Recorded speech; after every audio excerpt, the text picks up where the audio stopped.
قرآن مجید کا سورہ نمبر 24 سورہ نور۔ شروع کرتا ہوں اللہ کے نام سے جو بڑا مہربان نہایت رحم والا ہے۔ یہ ایک سورہ ہے جسے ہم نے نازل کیا ہے اور ہم نے ہی اس کے احکام کو فرض کیا ہے، اور ہم نے ہی اس میں کھلی ہوئی آیتیں نازل کی ہیں تاکہ تم نصیحت حاصل کرو۔ زناکار عورت اور زناکار مرد، ان دونوں میں سے ہر ایک کو 100 کوڑے لگاؤ، اور اللہ کے دین کے معاملے میں تمہیں ان پر ترس نہ آئے اگر تم اللہ اور آخرت کے دن پر ایمان رکھتے ہو۔ اور ان دونوں کو سزا دیتے وقت اہل ایمان کی ایک جماعت کو موجود ہونا چاہیے۔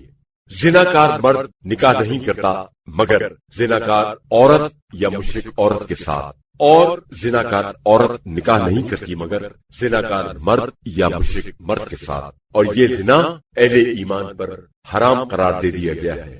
اور جو لوگ پاک دامن عورتوں پر زنا کی تہمت لگائیں اور پھر 4 گواہ پیش نہ کریں تو انہیں 80 کوڑے لگاؤ، اور کبھی ان کی کوئی گواہی قبول نہ کرو، اور یہ لوگ فاسق ہیں سوائے ان کے جو اس کے بعد توبہ کر لیں اور اپنی اصلاح کر لیں، تو بے شک اللہ بڑا بخشنے والا بڑا رحم کرنے والا ہے۔ اور جو خاوند اپنی بیویوں پر تہمت زنا لگائیں اور ثبوت کے لیے ان کے پاس خود ان کے سوا کوئی گواہ نہ ہو، تو ان میں سے کسی کی گواہی اس طرح معتبر ہوگی کہ وہ 4 مرتبہ خدا کی قسم کھائے کہ وہ اپنے دعوے میں سچا ہے، اور 5ویں مرتبہ یوں کہے کہ اس پر اللہ کی لعنت ہو اگر وہ اپنے دعوے میں جھوٹا ہے۔ اور اس عورت سے یہ صورت شرعی حد کو ٹال سکتی ہے کہ وہ 4 بار اللہ کی قسم کھا کر کہے کہ وہ خاوند جھوٹا ہے، اور 5ویں بار یوں قسم کھائے کہ اس پر اللہ کا غضب ہو اگر وہ مرد سچا ہے۔ اگر اللہ کا فضل و کرم اور اس کا رحم نہ ہوتا اور یہ بات نہ ہوتی کہ اللہ بڑا توبہ قبول کرنے والا بڑا حکمت والا ہے، تو اس الزام تراشی کا انجام بڑا دردناک ہوتا۔ بے شک جو لوگ جھوٹا بہتان گھڑ کر لائے ہیں وہ تم ہی میں سے ایک گروہ ہے۔ تم اسے اپنے حق میں برا نہ سمجھو بلکہ وہ تمہارے لیے بہتر ہے۔ اس گروہ میں سے ہر آدمی کے لیے اتنا حصہ ہے جتنا اس نے گناہ کمایا ہے، اور جو ان میں سے اس گناہ کے بڑے حصے کا ذمہ دار ہے اس کے لیے عذاب بھی بہت بڑا ہے۔ ایسا کیوں نہ ہوا کہ جب تم لوگوں نے یہ بہتان سنا تھا تو مومن مرد اور مومن عورتیں اپنوں کے حق میں نیک گمان کرتے اور کہتے کہ یہ تو ایک کھلا ہوا بہتان ہے۔ وہ اس پر 4 گواہ کیوں نہیں لائے؟ سو جب یہ لوگ گواہ نہیں لائے تو یہ اللہ کے نزدیک جھوٹے ہی ہیں۔ اور اگر تم پر دنیا و آخرت میں خدا کا فضل و کرم اور اس کی رحمت نہ ہوتی تو جس بات میں تم پڑ گئے تھے اور اس کا چرچا کیا تھا تمہیں سخت عذاب پہنچتا۔ جب تم لوگ اس بہتان کو ایک دوسرے کی زبان سے نقل کر رہے تھے اور اپنے منہوں سے وہ بات کہہ رہے تھے جس کا خود تمہیں علم نہیں تھا، اور تم اسے ایک معمولی بات سمجھ رہے تھے، حالانکہ اللہ کے نزدیک وہ بہت بڑی بات تھی۔ اور ایسا کیوں نہ ہوا کہ جب تم نے یہ افواہ سنی تھی تو کہہ دیتے کہ ہمارے لیے زیبا نہیں ہے کہ یہ بات منہ سے نکالے۔ سبحان اللہ، یہ تو بڑا بہتان ہے۔ اللہ تمہیں نصیحت کرتا ہے کہ تم مومن ہو تو آئندہ کبھی اس قسم کی بات نہ کرنا، اور اللہ تمہارے لیے اپنی آیتیں کھول کر بیان کرتا ہے، اور اللہ بڑا جاننے والا بڑا حکمت والا ہے۔ اور جو لوگ چاہتے ہیں کہ اہل ایمان میں بے حیائی اور برائی کی اشاعت ہو اور اس کا چرچا ہو، ان کے لیے دنیا و آخرت میں دردناک عذاب ہے، اور اللہ جانتا ہے اور تم نہیں جانتے۔ اور اگر تم پر اللہ کا فضل و کرم اور اس کی رحمت نہ ہوتی، اور یہ کہ اللہ بڑا شفقت والا بڑا رحم کرنے والا ہے، تو تم دیکھ لیتے کہ اس بہتان تراشی کا کیا انجام ہوتا۔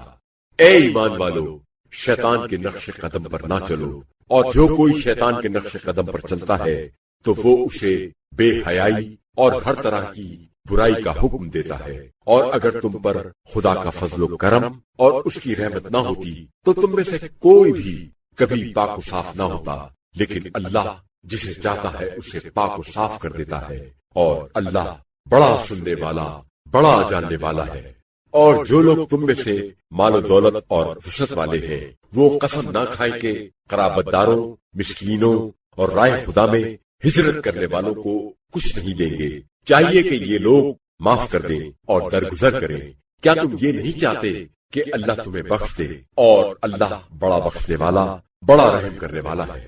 جو لوگ پاک دامن، بے خبر اور ایماندار عورتوں پر تہمت لگاتے ہیں ان پر دنیا و آخرت میں لعنت ہے اور ان کے لیے بڑا عذاب ہے۔ جس دن ان کی زبانیں اور ان کے ہاتھ پاؤں ان کے خلاف گواہی دیں گے ان کے اعمال کے متعلق جو وہ کیا کرتے تھے، اس دن اللہ انہیں پورا پورا بدلہ دے گا جس کے وہ حقدار ہیں، اور انہیں معلوم ہو جائے گا کہ اللہ ہی حق ہے جو نمایاں ہے اور حق کا ظاہر کرنے والا ہے۔ ناپاک باتیں ناپاک لوگوں کے لیے زیبا ہیں، اور ناپاک آدمی ناپاک باتوں کے لیے موضوع مناسب ہیں، اور اچھی اور صاف ستھری باتیں اچھے آدمیوں کے لیے مناسب ہیں، اور اچھے اور ستھرے آدمی اچھی اور ستھری باتوں کی لائق ہیں، اور یہ ان باتوں سے بری ذمہ ہے جو لوگ ان کے بارے میں کہتے ہیں، ان کے لیے مغفرت ہے اور باعزت روزی۔ اے ایمان والو، اپنے گھروں کے سوا دوسرے گھروں میں داخل نہ ہوا کرو جب تک کہ اجازت نہ لے لو، اور گھر والوں پر سلام نہ کر لو۔ یہی تمہارے لیے بہتر ہے تاکہ تم نصیحت حاصل کرو۔ پھر اگر ان گھروں میں کسی آدمی کو نہ پاؤ تو ان میں داخل نہ ہو جب تک کہ تمہیں اجازت نہ مل جائے، اور اگر تم سے کہا جائے کہ واپس چلے جاؤ تو واپس چلے جاؤ۔ یہ طریقہ کار تمہارے لیے زیادہ پاکیزہ ہے، اور تم جو کچھ کرتے ہو اللہ اسے خوب جانتا ہے۔ ہاں البتہ ایسے گھروں میں داخل ہونے میں تمہارے لیے کوئی مذائقہ نہیں ہے جن میں کوئی رہائش نہیں رکھتا جبکہ ان میں تمہارا کچھ سامان ہو، اور اللہ اسے بھی خوب جانتا ہے جو کچھ تم ظاہر کرتے ہو، اور اسے بھی جانتا ہے جو کچھ تم چھپاتے ہو۔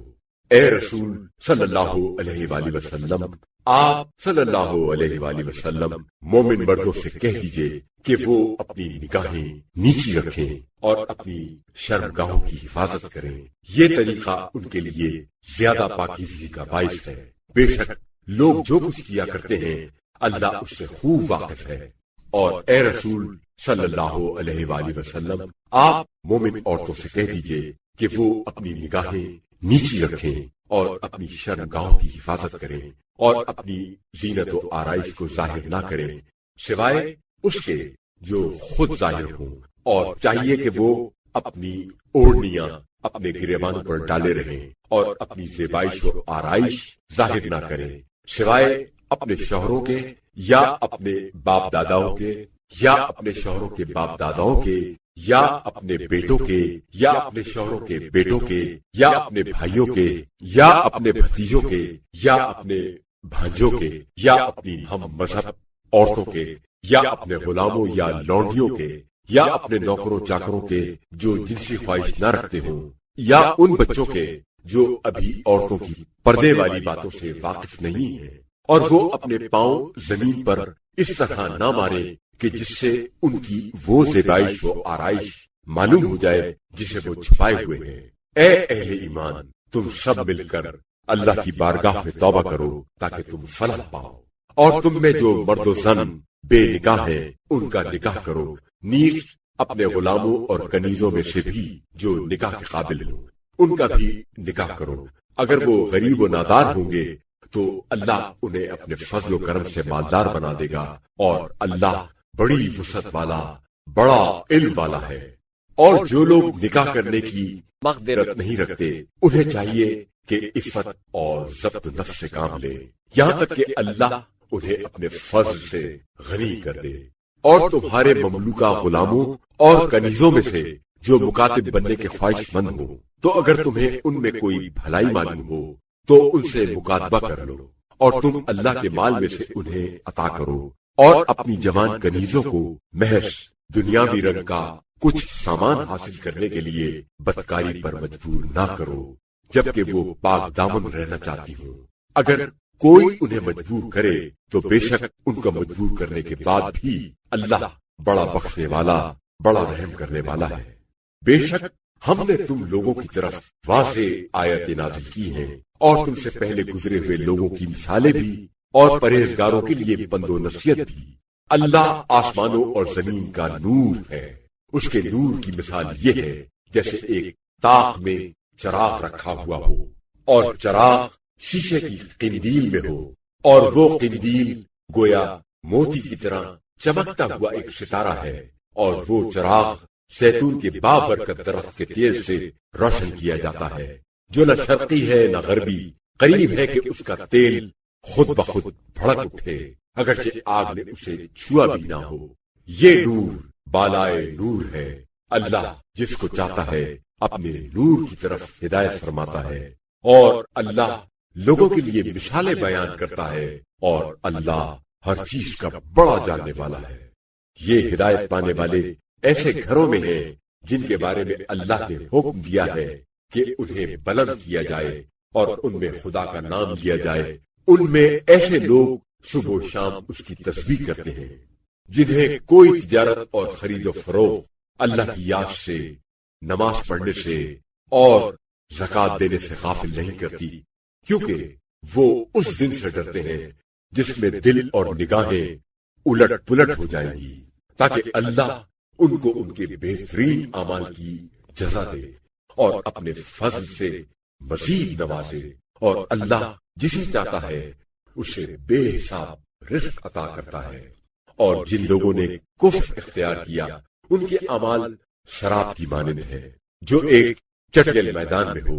جسے آدمی پانی خیال کرتا ہے، یہاں تک کہ جب اس کے پاس جاتا ہے تو اسے کچھ نہیں پاتا، بلکہ وہاں اللہ کو موجود پاتا ہے جس نے اس کا پورا حساب چکا دیا، اور اللہ بہت جلدی حساب لینے والا ہے۔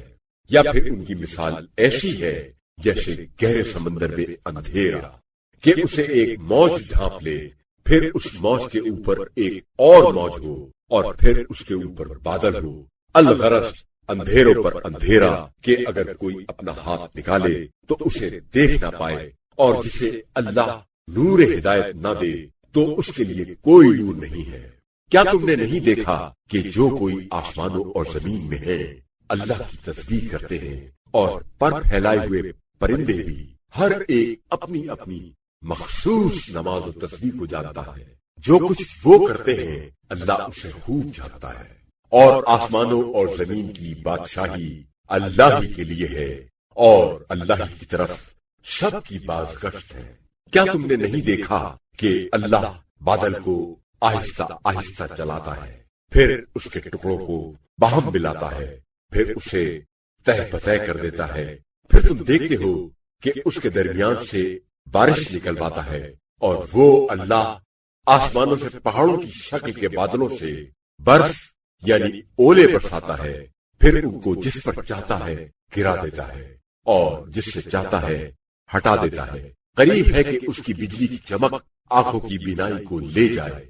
اللہ رات دن کو عدلتا بدلتا رہتا ہے، بے شک اس میں آنکھوں والوں کے لیے سامان عبرت ہے۔ اور اللہ ہی نے زمین پر چلنے والے ہر جاندار کو ایک خاص پانی سے پیدا کیا ہے، تو ان میں سے کوئی پیٹ کے بل چلتا ہے، اور کوئی 2 ٹانگوں پر چلتا ہے، اور کوئی 4 ٹانگوں پر۔ اللہ جو چاہتا ہے پیدا کرتا ہے، بے شک اللہ ہر شے پر پوری قدرت رکھتا ہے۔ یقیناً ہم نے حقیقت واضح کرنے والی آیتیں نازل کر دی ہیں، اور اللہ جسے چاہتا ہے سیدھے راستے کی طرف رہنمائی کر دیتا ہے۔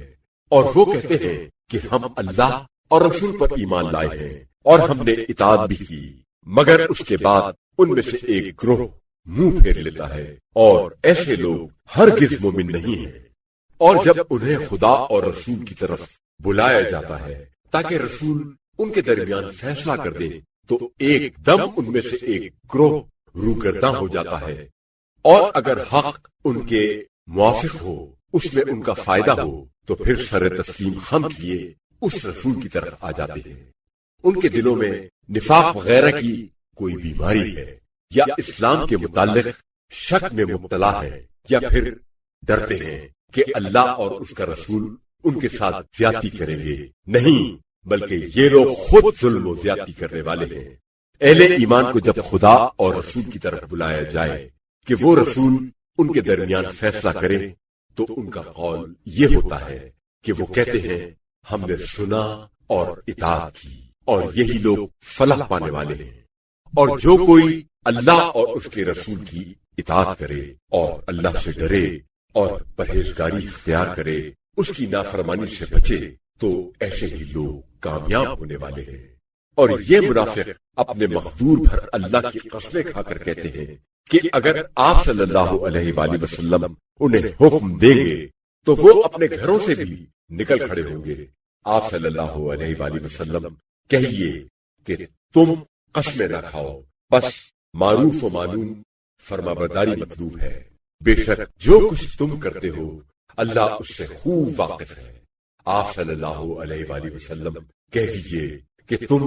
اللہ کی اطاعت کرو اور رسول کی اطاعت کرو، اور اگر تم روح گردانی کرو گے تو اس رسول کے ذمے وہی ہے جو بار اس پر ڈالا گیا ہے، اور تمہارے ذمے وہ ہے جو بار تم پر ڈالا گیا ہے، اور اگر تم اس کی اطاعت کرو گے تو خود ہی ہدایت پاؤ گے، ورنہ رسول کے ذمے واضح طور پر پیغام پہنچانے کے سوا کچھ نہیں ہے۔ جو لوگ تم میں سے ایمان لائے اور نیک عمل کیے، اللہ نے ان سے وعدہ کیا ہے کہ وہ انہیں زمین میں اسی طرح جانشین بنائے گا جس طرح ان سے پہلے گزرے ہوئے لوگوں کو بنایا تھا، اور جس دین کو اللہ نے پسند کیا ہے وہ انہیں ضرور اس پر قدرت دے گا، اور ان کے خوف کو امن سے بدل دے گا۔ بس وہ میری عبادت کریں اور کسی کو میرا شریک نہ بنائیں، اور جو اس کے بعد کفر اختیار کرے وہی لوگ فاسق ہیں۔ اور نماز قائم کرو اور زکات دو اور رسول صلی اللہ علیہ وآلہ وسلم کی اطاعت کرو تاکہ تم پر رحم کیا جائے۔ جو لوگ کافر ہیں ان کے بارے میں خیال نہ کرو کہ وہ زمین میں خدا کو عاجز کر دیں گے، ان کا ٹھکانہ جہنم ہے اور وہ بہت ہی برا ٹھکانہ ہے۔ اے ایمان والو، چاہیے کہ تمہارے غلام اور وہ بچے جو ابھی حد بلوغ تک نہیں پہنچے گھروں میں داخل ہوتے وقت 3 بار تم سے اجازت طلب کریں، نماز صبح سے پہلے اور جس وقت تم دوپہر کو اپنے کپڑے اتار دیتے ہو، اور نماز عشاء کے بعد۔ یہ 3 وقت آرام کرنے کے لیے تمہارے لیے پردے کے وقت ہیں۔ ان اوقات کے علاوہ تم پر اور ان پر کوئی حرج نہیں ہے۔ تم لوگ ایک دوسرے کے پاس بار بار چکر لگاتے رہتے ہو۔ اسی طرح اللہ آیتوں کو کھول کر بیان کرتا ہے، اور اللہ بڑا جاننے والا، بڑا حکمت والا ہے۔ اور جب تمہارے لڑکے حد بلوغ کو پہنچ جائیں تو انہیں بھی اسی طرح اجازت لینی چاہیے جس طرح ان سے پہلے لوگ اپنے بڑوں سے اجازت لیتے رہے ہیں۔ اسی طرح اللہ تعالیٰ تمہارے لیے اپنی آیتیں کھول کر بیان کرتا ہے، اور اللہ بڑا جاننے والا، بڑا حکمت والا ہے۔ اور وہ عورتیں جو بڑھاپے کی وجہ سے خانہ نشین ہو گئی ہوں، جنہیں نکاح کی کوئی آرزو نہ ہو، ان کے لیے کوئی حرج نہیں ہے کہ وہ اپنے پردے کے کپڑے اتار کر رکھ دیں، بشرطے کہ زینت کی نمائش کرنے والیاں نہ ہوں، اور اگر اس سے بھی باز رہیں اور پاک دامنی سے کام لیں تو یہ اور بہتر ہے۔ اور اللہ بڑا سننے والا، بڑا جاننے والا ہے۔ اور اندھے کے لیے کوئی مذائقہ نہیں ہے، اور نہ ہی لنگڑے کے لیے کوئی مذائقہ ہے، اور نہ بیمار کے لیے، اور نہ خود تمہارے لیے کوئی حرج ہے کہ تم اپنے گھروں سے کھاؤ، یا اپنے باپ دادا کے گھروں سے، یا اپنی ماؤں کے گھروں سے، یا اپنے بھائیوں یا اپنی بہنوں کے گھروں سے، یا اپنے چچاؤں کے گھروں سے، یا اپنی پھپھیوں کے گھروں سے، یا اپنے ماموں کے گھروں سے، یا اپنی خالاؤں کے گھروں سے، یا ان کے گھروں سے جن کی کنجیاں تمہارے اختیار میں ہیں، یا اپنے دوستوں کے گھروں سے۔ تمہارے لیے کوئی ذائقہ نہیں ہے کہ اکٹھے ہو کر کھاؤ یا الگ الگ۔ ہاں، البتہ جب گھروں میں داخل ہونے لگو تو اپنے لوگوں کو سلام کر لیا کرو، یہ اللہ کی طرف سے پاکیزہ اور بابرکت ہدیہ ہے۔ اللہ اسی طرح آیتیں کھول کر بیان کرتا ہے تاکہ تم عقل سے کام لو۔ مومن تو صرف وہ لوگ ہیں جو اللہ اور اس کے رسول صلی اللہ علیہ وآلہ وسلم پر ایمان رکھتے ہیں، اور جب کسی اجتماعی معاملے میں رسول کے ساتھ ہوتے ہیں تو جب تک آپ صلی اللہ علیہ وآلہ وسلم سے اجازت نہیں لیتے کہیں نہیں جاتے۔ بے شک جو لوگ آپ صلی اللہ علیہ وآلہ وسلم سے اجازت مانگتے ہیں وہی اللہ اور اس کے رسول پر ایمان رکھتے ہیں۔ پس جب وہ آپ صلی اللہ علیہ وآلہ وسلم سے اپنے کسی کام کے لیے اجازت مانگے تو آپ صلی اللہ علیہ وآلہ وسلم ان میں سے جسے چاہے اجازت دے دیں اور ان کے لیے اللہ سے مغفرت طلب کریں۔ بے شک اللہ بڑا بخشنے والا، بڑا رحم کرنے والا ہے۔ اے ایمان والو، اپنے درمیان رسول کے بلانے کو آپس میں ایک دوسرے کو بلانے کی طرح نہ بلاؤ۔ اللہ ان لوگوں کو خوب جانتا ہے جو تم میں سے ایک دوسرے کی آڑ لے کر کھسک جاتے ہیں۔ جو لوگ حکم خدا سے انحراف کرتے ہیں ان کو اس بات سے ڈرنا چاہیے کہ وہ کسی فتنے میں مبتلا نہ ہو جائے یا انہیں کوئی دردناک عذاب نہ پہنچ جائے۔ خبردار، جو کچھ آسمانوں میں ہے اور جو کچھ زمین میں ہے وہ اللہ ہی کا ہے۔ تم جس حال میں ہو اللہ اسے خوب جانتا ہے، اور اس دن کو بھی جب لوگ اس کی بارگاہ میں لوٹائے جائیں گے تو وہ انہیں بتائے گا جو کچھ وہ کرتے رہے تھے، اور اللہ ہر چیز کا بڑا جاننے والا ہے۔